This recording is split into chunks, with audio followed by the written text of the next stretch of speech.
Good morning, I'm Craig DeGrelli. It's Friday, March 21st, 2025, and these are your unbiased updates. President Trump issues an executive order to shut down the Department of Education, blaming it for America's struggling academic performance, reaction, and what to expect from Congress. Also, paralyzing power outage. One of the world's busiest airports is shut down this morning, stranding hundreds of thousands of passengers. The fire that forced the closure of Heathrow in London and how long the travel disruptions might last. From the Straight Arrow News Studio, bringing the stories that matter to you from across the United States and around the world, these are today's Unbiased Updates. This morning, it's official. President Donald Trump has begun the process of closing the Department of Education, quote, once and for all. He wants to return authority of education to the states and local communities. Straight Arrow News reporter Kaylee Carey lays out the terms of his new executive order. Today we take a very historic action that was 45 years in the making.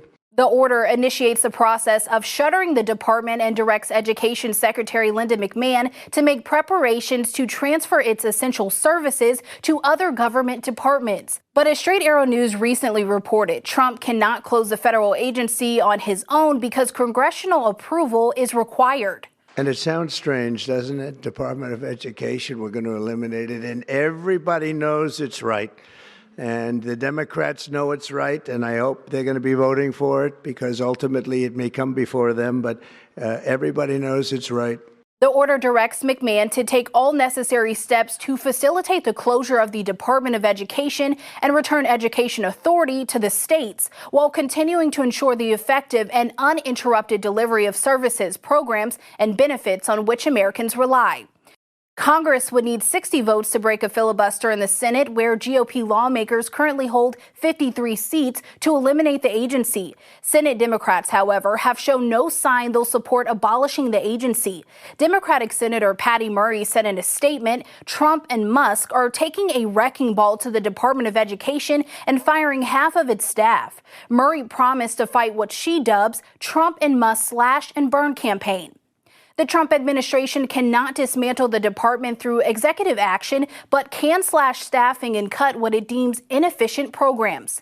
Even before its signing, the order was challenged by a group of Democratic state attorneys general in a lawsuit meant to block the administration from closing the department and suspend layoffs to nearly half of the agency's staff announced last week.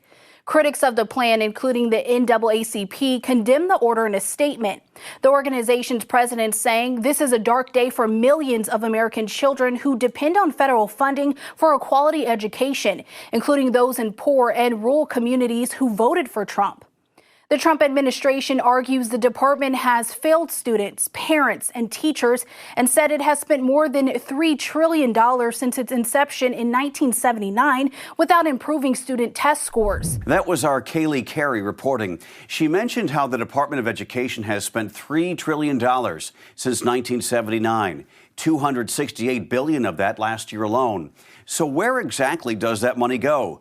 Straight Arrow News business correspondent Simone Del Rosario broke it down. You can find that report on our website, san.com. A federal judge says the Justice Department's response to his demand for more information about deportation flights that were carried out under a wartime law known as the Alien Enemies Act was woefully insufficient.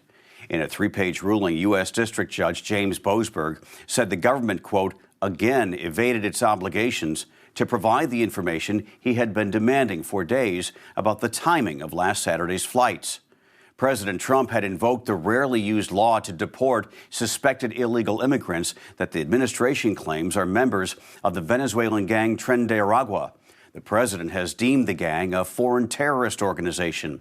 In an emergency hearing last Saturday, Boasberg directed all deportation flights being carried out under the Alien Enemies Act immediately returned to the United States. However, 2 flights still landed in Honduras and El Salvador within hours of the judge's order. The Trump administration's response on Thursday said cabinet secretaries are still weighing whether to invoke what is called state secrets privilege in regards to the flights. That allows the head of an executive department to refuse to produce evidence in a court case on the grounds that the evidence is secret information that would harm national security if made public. The judge is now giving the government until Tuesday to prove the failure to return the undocumented migrants to the United States did not violate his temporary restraining order. The government must also decide by then whether to invoke state secrets privilege. A federal judge has temporarily blocked the Department of Government Efficiency from accessing millions of Americans' personal data stored by the Social Security Administration in the Trump administration's attempt to root out fraud and abuse. U.S. District Judge Ellen Hollander's decision came following a lawsuit filed last month by a group of unions challenging DOJ's access to SSA records. The order, issued Thursday, bars the DOJ team from accessing personally identifiable information. The judge called it a fishing expedition. The 137-page ruling also directs Elon Musk and DOJ to delete from their possession all non-anonymized personal data and bars them from having access to SSA computers or code. Judge Hollander's order did grant DOJ members access to anonymized information from the agency, meaning information that does not identify anybody in particular. There is developing news out of London this morning that is having a ripple effect worldwide. London's Heathrow Airport is closed and will be all of Friday. Hundreds of flights are canceled, and those cancellations are expected to last into the weekend. A fire at an electrical substation nearby caused a major power outage at the airport, as well as thousands of homes and businesses nearby. The London Fire Brigade says the fire is now under control, but the effects on travel have already been widespread.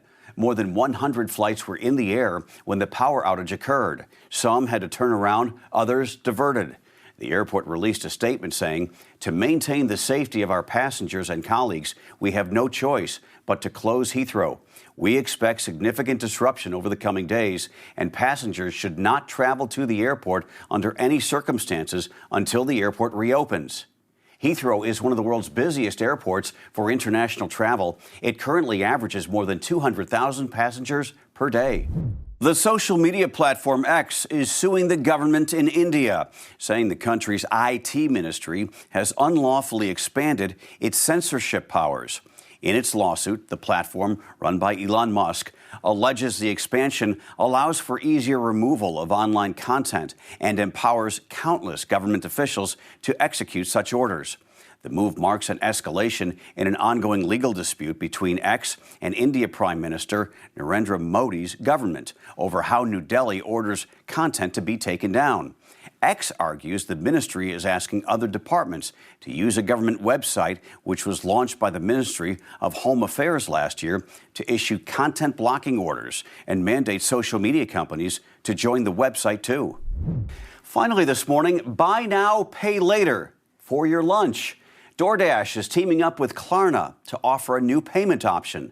The online delivery platform says in the coming months, it will offer customers the ability to finance purchases with the company Klarna.